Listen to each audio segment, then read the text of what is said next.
मैं डॉक्टर सरिता पटेल आप सभी का हेल्थ सीरीज एपिसोड नंबर 1 में स्वागत करती हूँ। मैं अंबरनाथ में रहती हूँ। हमारा पैथोलॉजिकल लैबोरेटरी है 24/7। मैं आर्ट ऑफ लिविंग की सुदर्शन क्रिया जिसमें सिखाते हैं उस कोर्स की और होलिस्टिक कुकिंग प्रोग्राम की मैं टीचर हूँ।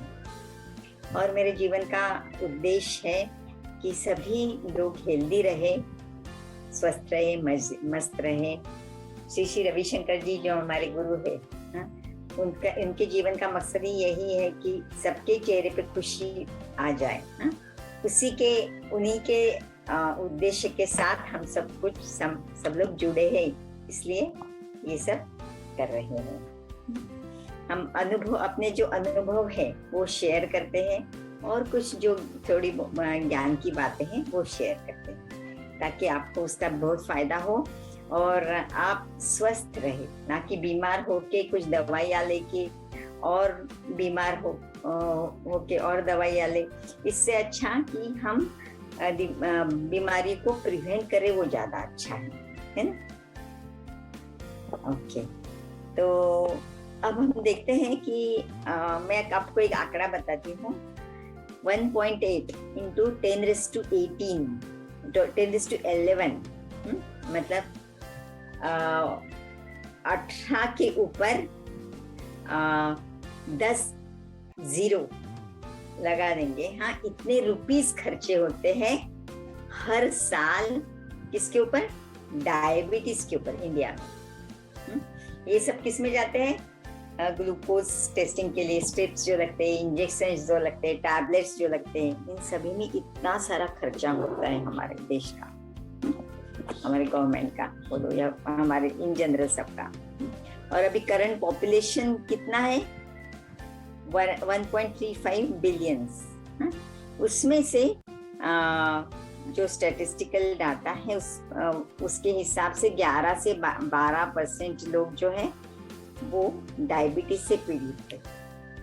लेकिन एक्चुअली ग्राउंड रियलिटी ये है कि 20 से 25% लोग डायबिटीज से पीड़ित है और 40% तक लोग हाइपरटेंशन से, वैसे ही 20 से 25% लोग थायराइड से, सिमिलरली 20-30% लोग पीसीओडी से, मतलब लेडीज पीसीओडी से, जैसे रूमेटिज्म से, डिफरेंट टाइप्स ऑफ एलर्जी से पीड़ित है।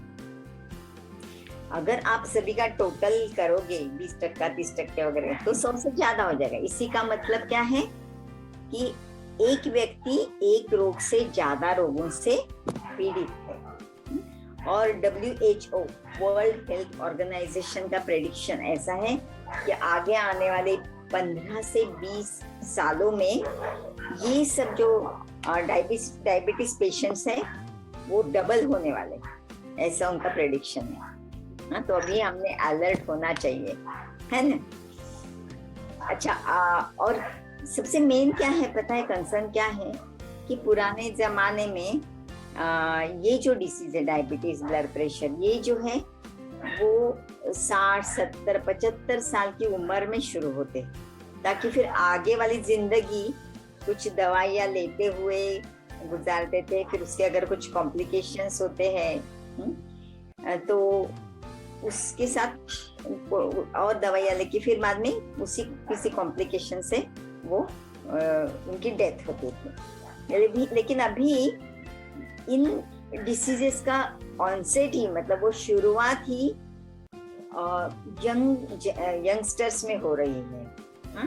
मतलब 20-30 साल की उम्र में उनको जवान लड़कियों को ब्लड प्रेशर, फिर एसिडिटी, फिर डायबिटीज, ये सब बीमारियां होने लगी है।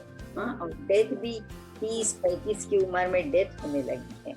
तो ये बहुत अलार्मिंग है क्योंकि 20-25 साल की उम्र में अगर ये डिसीजेस होते हैं, फिर दवाइयाँ लेने के बाद में अगर उसके कॉम्प्लिकेशंस होते हैं, वो कंट्रोल में नहीं रहते हैं, तो जीवन तो कितना दुर्धर हो जाएगा, अपनी पूरी लाइफ उनकी कितनी दुर्धर हो जाएगी।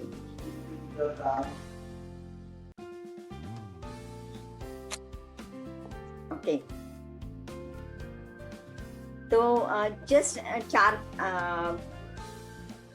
4-5 जनरेशन पहले बोलो या फिर 60-70 साल पहले बोलो, ये डिसीजेस एकदम हार्डली कुछ 1 से 10,000 में एक ऐसे लोगों को होता था, और 6-7 जनरेशन पहले तो एकदम रेयरली ऐसे होता था।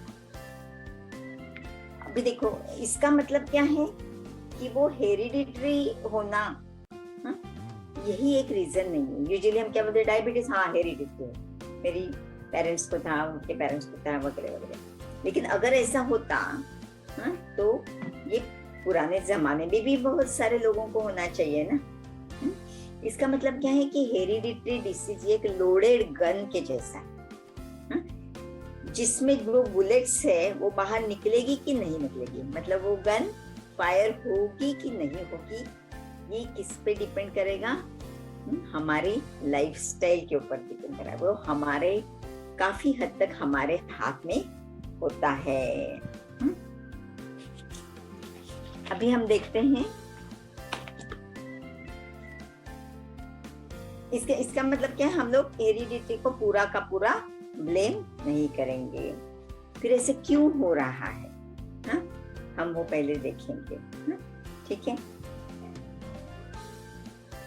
उसका सॉल्यूशन क्या है, ये भी हम देखेंगे।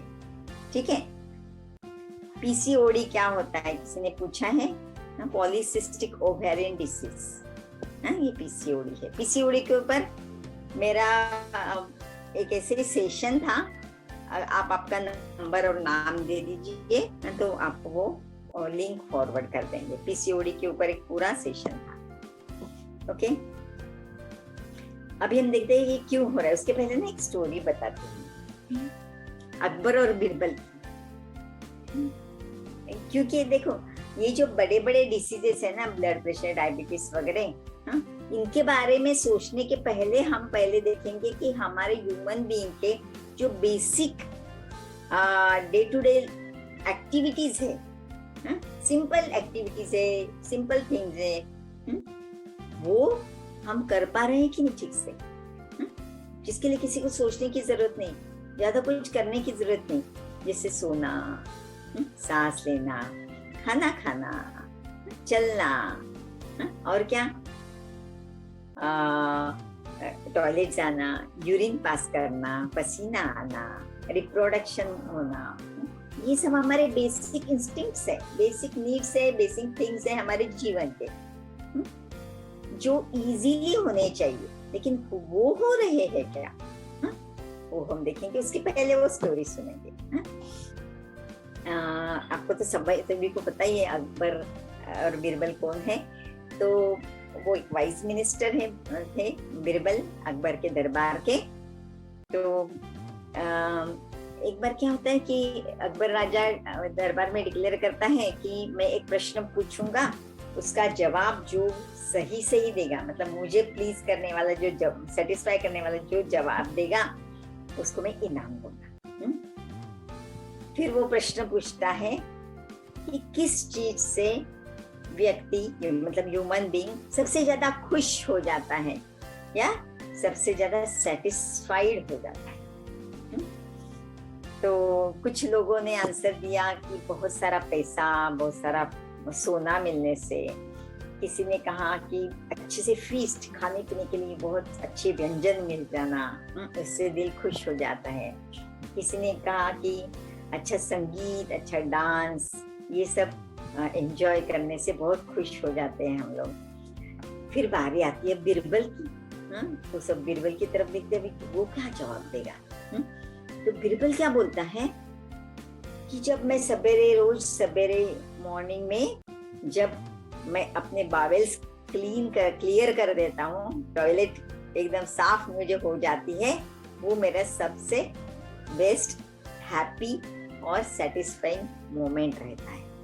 वो ह्यूमन बीइंग का सबसे बेस्ट और हैप्पीएस्ट और सेटिस्फाइंग मोमेंट होता है। तो उसके ऊपर सब दरबार हंस पड़ता है, इवन राजा अकबर भी हंस पड़ता है। वो उनको लगता है ये क्या इतना वाइज पर्सन, और इससे क्या फालतू बातें कर रहा है।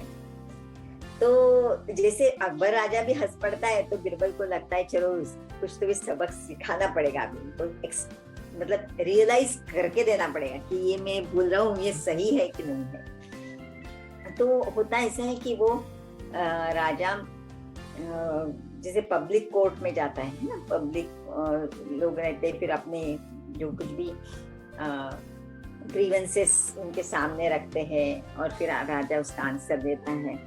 ऐसे पब्लिक कोर्ट में जाने के पहले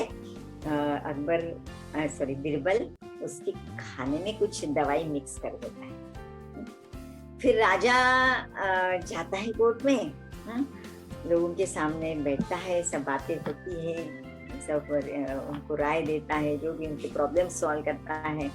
और बीच में उनको टॉयलेट की अर्ज बहुत जोर से आती है, इतना रेस्टलेस और एजिटेटेड हो जाता है, उसको कुछ सोचता नहीं, लेकिन क्या करे, ये सब भर दरबार में, भर कोर्ट में बीच में उठ के नहीं जा सकता वो अपने, तो वो कैसे तैसे दबा के रखता है, बहुत ही रेस्टलेस हो जाता है। तो जैसे काम खत्म होता है वो रश करता है और टॉयलेट में जैसे क्लीन हो जाते बॉयल और आके बैठता है, तो तब बीरबल आता है और पूछते हैं क्या महाराज मैंने सही आंसर दिया कि नहीं दिया। तब राजा मान जाता है।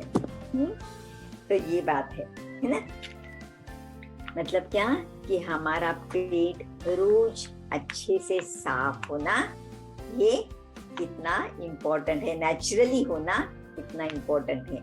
आजकल सभी का होता है क्या ऐसे? इतना इजीली और डेली होता है नहीं। कॉन्स्टिपेशन ये जो है आज की पॉपुलेशन में मोस्ट प्रिवेलेंट कंडीशन है कॉन्स्टिपेशन। डाल्कोलैक्स ये जो दवा जो है सबसे ज्यादा बिकती है जो कॉन्स्टिपेशन के ऊपर है। पहले के जमाने में क्या समझते थे कि रोज टॉयलेट क्लीन हो, मतलब पेट साफ हो जाना, अगर नहीं होता है तो कॉन्स्टिपेशन। लेकिन वेस्टर्न जो डाइट है, वेस्टर्न जो स्टाइल है, वो विदाउट रफेज वाला सब जो खाना है, पॉलिश्ड मैदे का, रोटी, ब्रेड, ये सब जो चीजें क्या बोलते हैं, रिफाइंड चीजें जो हैं वो हम अपना रहे हैं। और उसकी वजह से क्या होता है, 2-3 दिन में एक बार टॉयलेट सभी को हो रहा है, वो नॉर्मल होने लगा। तो कॉन्स्टिपेशन की उन्होंने डेफिनेशन ही चेंज कर दी कि 2-3 दिन में अगर टॉयलेट क्लीन नहीं है, साफ नहीं होता है, तो मतलब कॉन्स्टिपेटेड। देखो मतलब एबनॉर्मल कंडीशन इतनी सभी लोगों में नॉर्मल हो गई है कि डेफिनेशन ही उन्होंने बदल दी। एक्चुअली हार्ड स्टूल होना, ज्यादा समय तक बैठने पड़ना टॉयलेट में क्लीन होने के लिए, या फिर टॉयलेट हो जाने के बाद भी सेटिस्फाइड नहीं लगना, ये सभी को कॉन्स्टिपेशन ही बोलते हैं। तो एलिमिनेशन यानी ये हमारा पहला बेसिक एक्टिविटी है जो नॉर्मली अच्छे से होनी चाहिए, लेकिन अभी नहीं हो रही है। फिर दूसरा कौन सा है एलिमिनेशन का? यूरिन फ्रीली पास करना। लेकिन इसमें भी प्रॉब्लम आ रहे हैं, फ्रीक्वेंट यूरिनेशन, ये प्रॉब्लम हो रहा है लोगों को, स्पेशली रात को, तो नींद डिस्टर्ब हो जाती है। और फिर बाद में ब्लैडर के ऊपर कंट्रोल ठीक से नहीं होने की वजह से और प्रॉब्लम होते हैं, जल्दी बाथरूम के लिए भागना पड़ता है, तो ये भी प्रॉब्लमेटिक होने लगा है। जो नॉर्मल यूरिनेशन का जो प्रॉब्लम है वो भी प्रॉब्लमेटिक होने। फिर तीसरा एलिमिनेशन का है तरीका जो है वो स्वेटिंग, यानी पसीना निकलना। लेकिन पसीना निकालना हम आजकल प्रेफर ही नहीं करते हैं, हमें अच्छा ही नहीं लगता है। बहुत पसीना आता है, बाप रे, इसलिए एसी में बैठ जाते हैं। जितना हो सके पसीना आना ही नहीं चाहिए हमें। इस तरीके से हमने अपना एटमॉस्फेयर क्रिएट करके रखते हैं। कार में एसी, होटल में एसी, घर में एसी, ऑफिस में एसी, पसीना आता ही नहीं है। पसीना एक्चुअली पूरी जो स्किन है हमारी एक्सक्रीटरी सिस्टम का एक इम्पोर्टेंट भाग, वहां से टॉक्सिन्स बहुत ज्यादा मात्रा में निकलते हैं, लेकिन वो हम होने ही नहीं देते हैं। क्रीम लगा देते हैं जिससे पसीना कम आए या ना ही आए, इस तरीके से क्रीम लगा लगा के हम उसको रोक देते हैं। और उसके बाद में आता है ब्रीदिंग। आपको पता ही रहेगा कि हमारे शरीर से हम जितने भी विषैले पदार्थ शरीर के बाहर निकालते हैं, उसमें से 90% विषैले पदार्थ हम थ्रू ब्रीदिंग बाहर निकालते हैं। वो कैसे?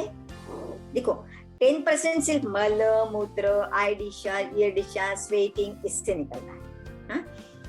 लेकिन 90% टॉक्सिन्स है वो थ्रू ब्रीदिंग बाहर निकलते हैं। वो कैसे?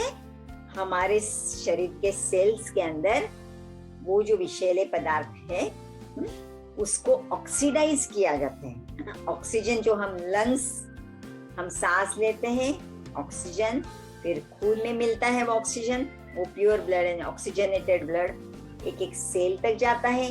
सेल के अंदर वो जो ऑक्सीजन है वो उस टॉक्सिन को यानी विषैले पदार्थ को जला देता है, यानी ऑक्सीडेशन की प्रक्रिया होती है और वो फिर हार्मलेस हो जाता है।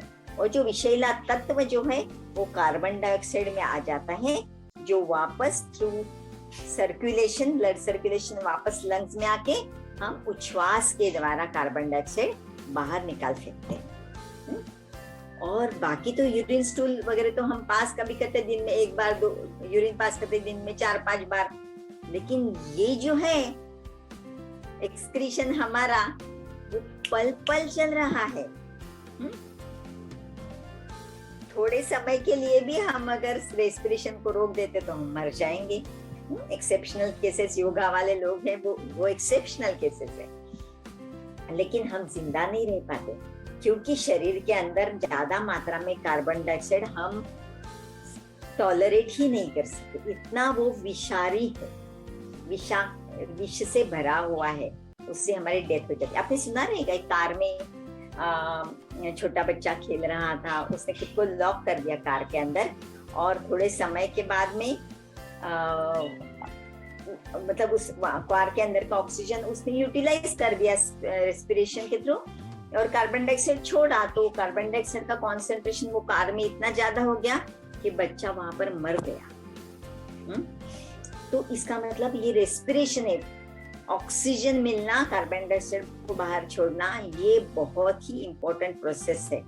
और ये इम्पोर्टेंट प्रोसेस, ये जो इम्पोर्टेंट तरीका है हमारा शरीर से शरीर को विष मुक्त करने का, हाँ, वो है डिपेंड करता है हमारे लंग की कैपेसिटी के ऊपर। भगवान ने तो हमें पूरी कैपेसिटी दे ही दी है। हमारे लंग्स एकदम छोटे छोटे ग्रेप्स के जैसे अल्वीओलाई से बने हैं, छोटे छोटे बलून जैसे रहते हैं। उसके अंदर हम सांस लेते हैं तो ऑक्सीजन जाता है, फिर वो बलून के जो सरफेस है वहां से ऑक्सीजन पास होके खून में आके वो सप्लाई हो जाता है। और वैसे ही कार्बन डाइऑक्साइड के खून की तरह वापस वो बलून में आके फिर बाद में हम उसको बाहर निकालें। लेकिन ये जो छोटे छोटे बलून्स है वो हम 100% यूज ही नहीं कर रहे हैं। हम सिर्फ 25 से 30% ही लंग कैपेसिटी यानी वो बलून्स को यूज करते हैं। कुछ पार्ट में वो जो बलून्स जैसे हैं वो पूरे चिपके हुए हैं, फूले हुए भी नहीं है, चिपके हुए हैं। और जब वो चिपके हुए रहते हैं तो वहां पर कफ जमा हो जाता है, यानी म्यूकस जमा हो जाता है और वहां पर फिर बैक्टीरिया, फिर कोरोना वायरस, डिफरेंट वायरस वहां पर पनपते हैं। तो चांस मिलता है पनपने के, क्योंकि वहां पर ऑक्सीजन नहीं होता है।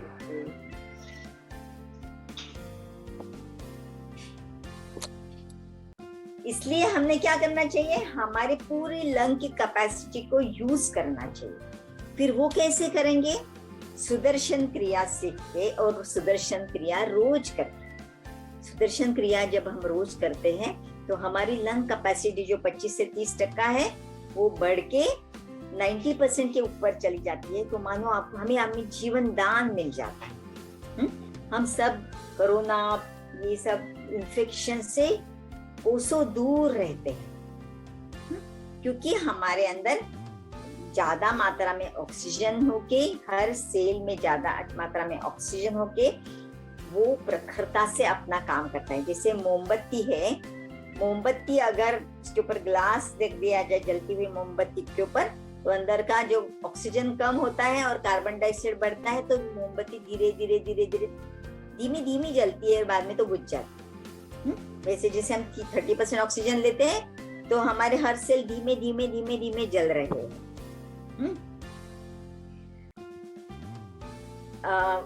किसी ने पूछा है अभी कि 90% यानी deep breathing all the time. जरूरी नहीं ऑल द टाइम हम डीप ब्रीदिंग कैसे करेंगे, है ना। इसलिए तो सुदर्शन क्रिया करनी है, इसलिए तो बाकी अभी मैं बचपन से मतलब कॉलेज से योगा टीचर रही हूँ और प्राणायाम रोज करते आ रही हूँ, लेकिन फिर भी मुझे हेल्थ प्रॉब्लम्स थे, क्योंकि हम कंटिन्यूसली डीप ब्रीदिंग नहीं कर पाते ना 24 घंटा। यही तो खासियत है सुदर्शन क्रिया की। तो जब मैंने सुदर्शन क्रिया सीखी तब मेरी लंग कैपेसिटी बढ़ के 90% के ऊपर गई और मेरे 90% से ज्यादा बीमारियां गायब हो गई। ये बात है, ठीक है।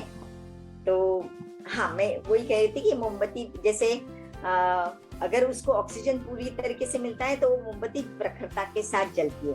वैसे ही सुदर्शन क्रिया करते हैं जब हम, हमारे लंग कैपेसिटी बढ़ जाती है, हर सेल को भरपूर ऑक्सीजन मिलता है और हर एक सेल प्रखरता के साथ जिंदा रहता है, हेल्दी रहता है और वो अपना काम, हर सेल का अपना काम है शरीर में, वो अपना काम अच्छी तरीके से 100% प्रॉपरली करता है।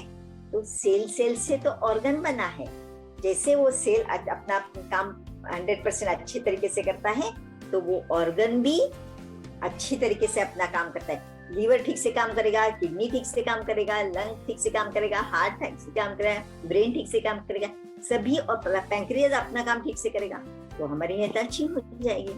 ये है सीक्रेट।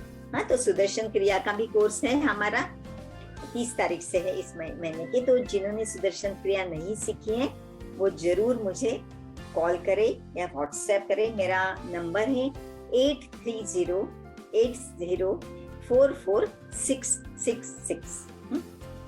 ठीक है, तो ये बात है। और जिन्होंने सुदर्शन क्रिया सीख ली है वो रोज सुदर्शन क्रिया करे विदाउट फेल, और लोगों को रोज किसी एक व्यक्ति को जरूर बताए सुदर्शन क्रिया के बारे में। ये बहुत बड़ी सेवा हो जाएगी और सेवा का फल जो है, उनके जो ब्लेसिंग्स मिलते हैं उनसे हमारा जीवन सुंदर बनता है।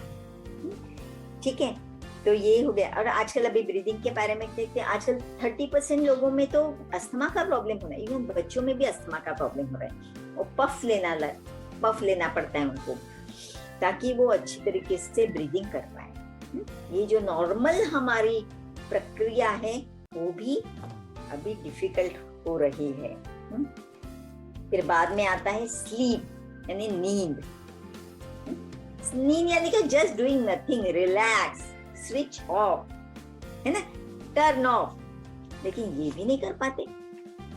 जैसे लेट जाते हैं तो करवटें बदलते रहते, नींद आती ही नहीं जल्दी, इंसोम्निया का प्रॉब्लम हो जाता है। और नींद आई भी तो जैसे थोड़ा डिस्टर्बेंस से नींद खुल जाती है, बाद में नींद आती ही नहीं है। और रात को फिर जागरण करते हैं और फिर दिन में जब भी अवेकन रहना है, अच्छी तरीके से प्रॉपर्ली काम करना है, उस समय ड्राउजी रहते हैं, स्लीपी रहते हैं। ये बात है। और आजकल शिफ्ट का भी प्रॉब्लम है, नाइट शिफ्ट्स। तो रात को काम करते हैं और दिन में फिर सोना पड़ता है। तो ये जो सर्कैडियन रिदम जो है, वेकफुलनेस और स्लीपिंग का, वो भी डिस्टर्ब हो जाता है ना। तो हम देखो नेचर से कितना दूर जा रहे हैं। फिर बाद में आता है लोकोमोशन। हमने नेचुरल कौन से इंस्टिंक्ट्स देखे हैं अभी तक? अच्छा, वही मैं लिस्टिंग बाद में करती हूँ, पहले हम एक एक देखेंगे। लोकोमोशन यानी चलना। पहले योनि में हम वो 4 पहियों पे चलते थे, उससे इवॉल्व होते होते होते अभी 2 पहियों पे, पैरों के ऊपर, पहियों के ऊपर नहीं है, सॉरी, पैरों के ऊपर चलते हैं। हमारी स्पाइन पहले जब 4 पैरों के ऊपर चलते थे हॉरिजॉन्टल थी, जब 2 पैरों पे चल रहे हैं तो अभी इरेक्ट हो गए, परपेंडिकुलर टू द ग्राउंड हो गई है। इसका बहुत बड़ा एडवांटेज ये है कि जब हमारी स्पाइन खड़ी रहती है, सीधी रहती है, तो हमारी एनर्जी ऊपर की तरफ फ्लो करती है और हम मोक्ष पा सकते हैं, यानी एनलाइटन हो सकते हैं। वो पॉसिबिलिटी सिर्फ ह्यूमन बीइंग में ही है, क्योंकि वो इरेक्ट। मोक्ष यानी सिर्फ मरने के बाद स्वर्ग वगैरह ऐसा नहीं है। मोक्ष ने क्या पता है, गुरुजी कहते हैं, श्री श्री राम जी कहते हैं, मोक्ष का आपको एहसास कैसे है? जैसे एग्जाम खत्म हो जाने के बाद बच्चे ऐसे बैग, स्कूल बैग डाल देते हैं, फिर उनको जो फीलिंग होती है वो मोक्ष की। यानी कि जीते जी आप हमेशा हमेशा मतलब हमेशा एक स्टेडी स्थित प्रज्ञता के इसमें रहे, खुश रहे, काम क्रोध लोगों ये विकारों से मुक्त रहे, यही तो मोक्ष है। तो ये पॉसिबिलिटी सिर्फ और सिर्फ मतलब एक तो उन्नति करना या अधोगति करना, ये पॉसिबिलिटी सिर्फ और सिर्फ ह्यूमन बीइंग में है, क्योंकि वो इरेक्ट है।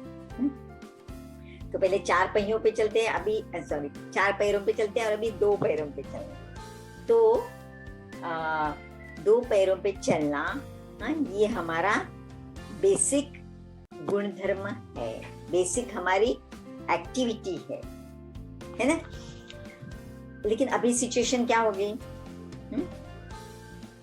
हमारी कंडीशन नहीं कि ऐसी हो जाती है, फिर डॉक्टर क्या बोलते हैं, ज्यादा चलना नहीं, नीज रिप्लेसमेंट की नौबत आ जाएगी। लोग इंडियन टॉयलेट में बैठ नहीं पाते हैं, जमीन के ऊपर क्रॉस लेग बैठ नहीं पाते हैं, ऐसी हालत हो गई है नीज की। ये हालत चलने से नहीं हुई है, ये हमारे गलत लाइफस्टाइल और खानपान की वजह से हुई है। इसलिए कोई चलने से नहीं डरे, ये नौबत नहीं आनी चाहिए।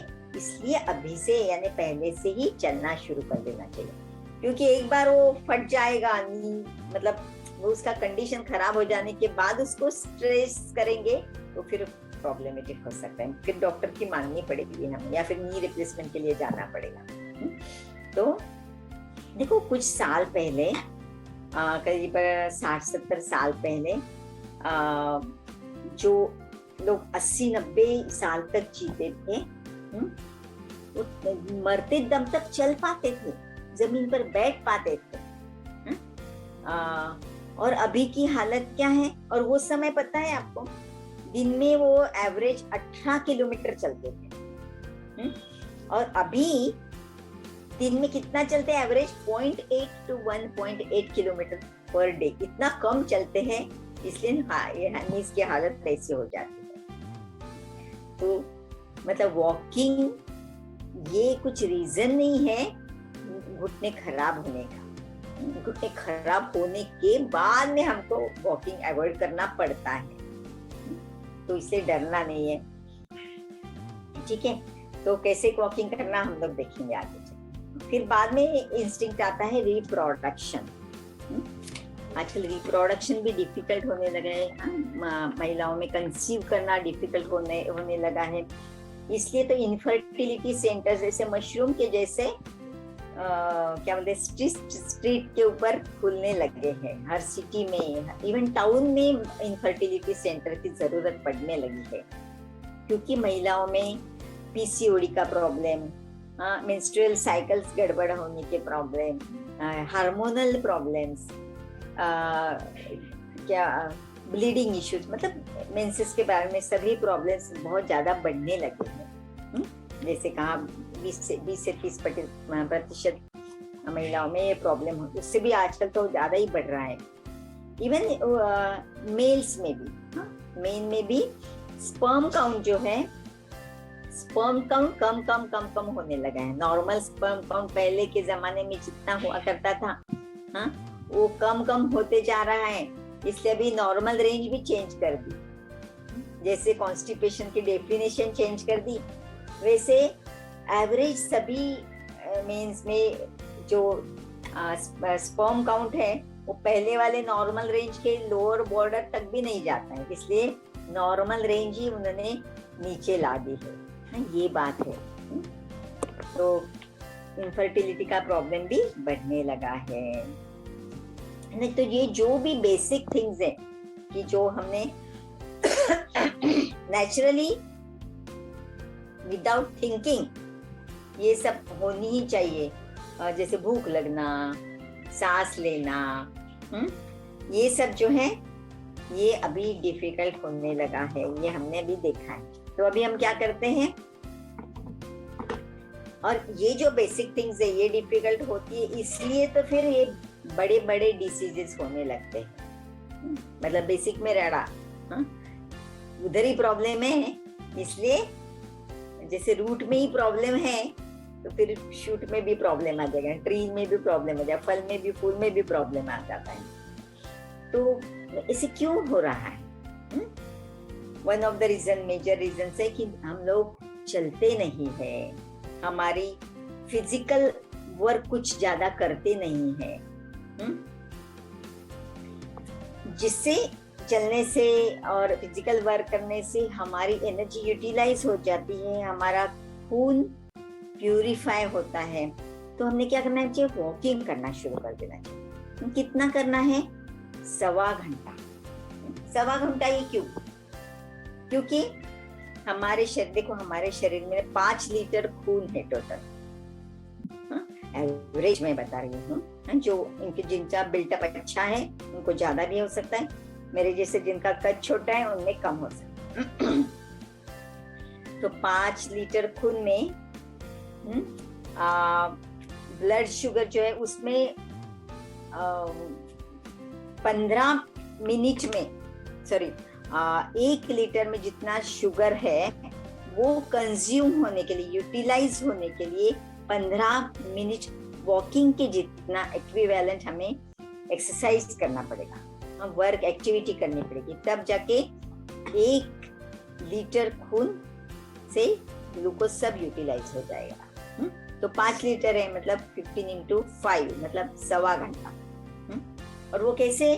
खाली पेट वॉकिंग करना है, ताकि वो पोटेंशियल क्रिएट हो जाएगा, फिर पूरे खून का जो शुगर कंज्यूम हो जाएगा, तो फिर हर सेल मांग करेगा शुगर चाहिए, शुगर चाहिए। फिर जो शरीर के अंदर एक्स्ट्रा जो फैट है, ग्लाइकोजन है, वो कन्वर्ट, पिघलना शुरू हो जाएगा, और हमारा पूरा ब्लड 1.25 घंटे में पतला हो जाता है, प्यूरिफाई हो जाता है।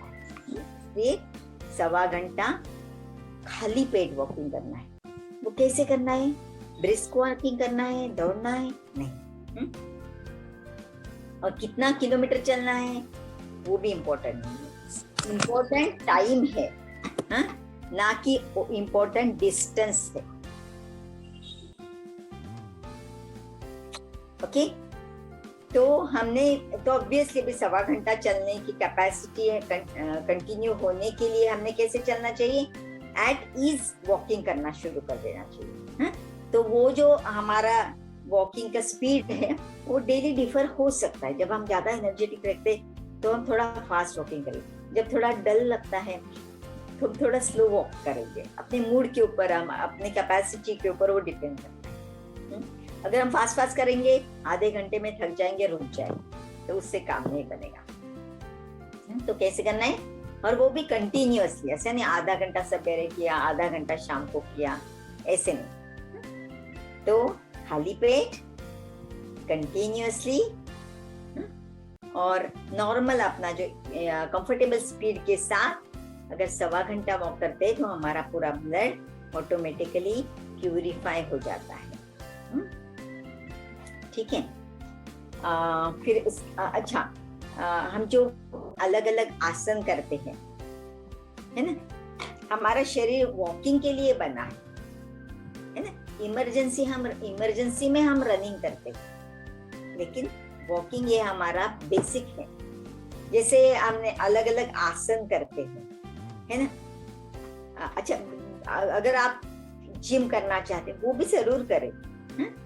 कोई ये करना चाहता है, क्या बोलते हैं, different different type of sports खेलना चाहता है, कोई योगा करना चाहता है, कोई एरोबिक्स करना चाहता है, वो भी करे, उसका भी अपना अलग अलग फायदा है। लेकिन हमारा बेसिक है वॉकिंग।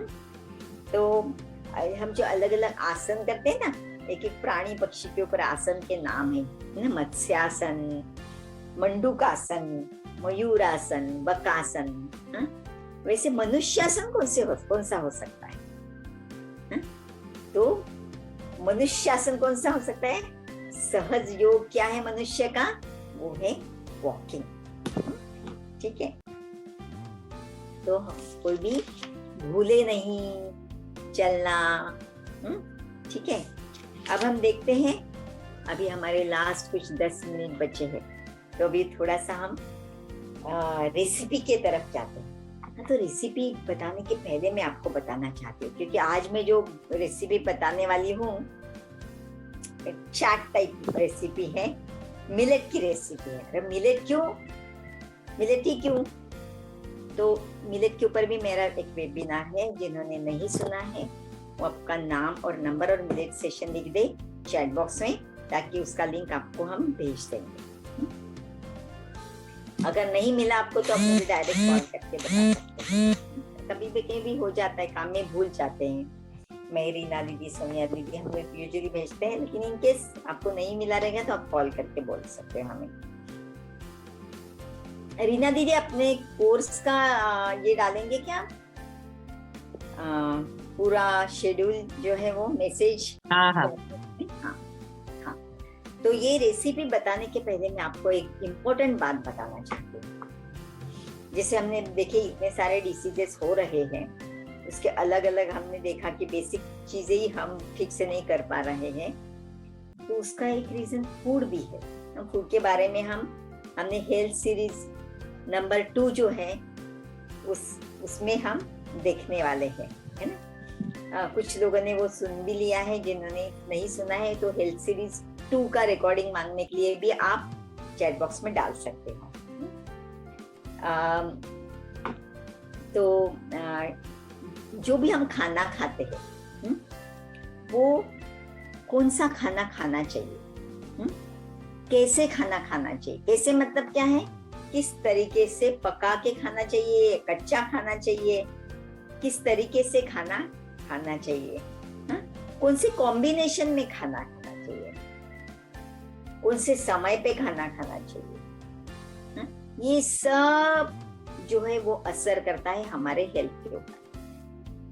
जैसे ये जो अपना आयुर्वेद है, इंडियन आयुर्वेद है, इसमें इतना सुंदरता के साथ पूरी दिनचर्या है।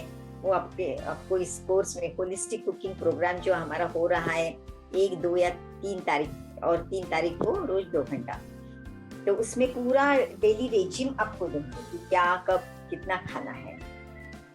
उसके रेसिपीज भी आपको बताएंगे, एक्चुअली वीडियो दिखाएंगे कि किस तरीके से पकाना है, किस तरीके से नहीं पकाना है। वो भी आपको वीडियो के माध्यम से आपको घर बैठ के देखने को मिलेगा। रेसिपीज आपको एक्चुअली भेज देंगे, हम व्हाट्सएप ग्रुप में PDF फॉर्म में देती आपको भेज देंगे या मेल कर देंगे। और बेसिक थिंग्स भी आप, मतलब सिर्फ ये रेसिपी का कोर्स है ऐसे नहीं, इसमें इतना सब नॉलेज भरा है। एक्चुअली जो आयुर्वेद है ना, वो बीमार हो जाने के बाद डॉक्टर के पास जाके दवाई लेने के लिए नहीं बना है। पुराने जमाने में राजा महाराजा जो रहते हैं, जो वैद्य रहते थे ना, वैद्य को राजा की तरफ से पेमेंट मिलता था। वो किस लिए होता था पता है?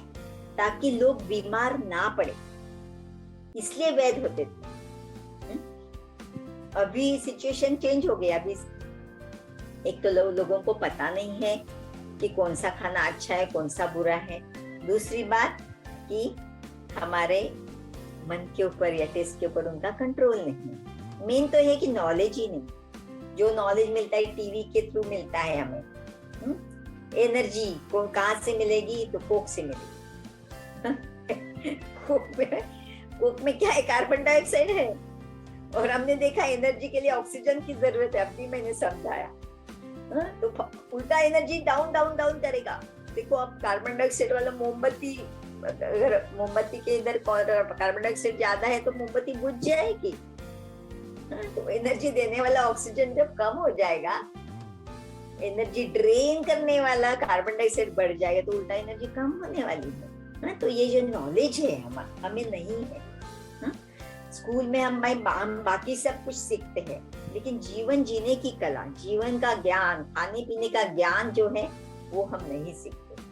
तो कोई बात नहीं, सिर्फ 3 दिन और 2 घंटा काफी है। इतनी सिंपल लैंग्वेज में पूरा आयुर्वेदा का निचोड़ इसमें बताया गया है इस कोर्स में। वो कोर्स मैं अपने कलीग्स के साथ लेने वाली हूँ, आप जरूर रजिस्टर करना। आपने ऑलरेडी किया है कोर्स तो जरूर लोगों को बताना, ताकि उनके भी जीवन में हेल्थ आए, हैप्पीनेस आए, खुशी आ जाए, बड़ी बड़ी बीमारियों से लोग बच पाए।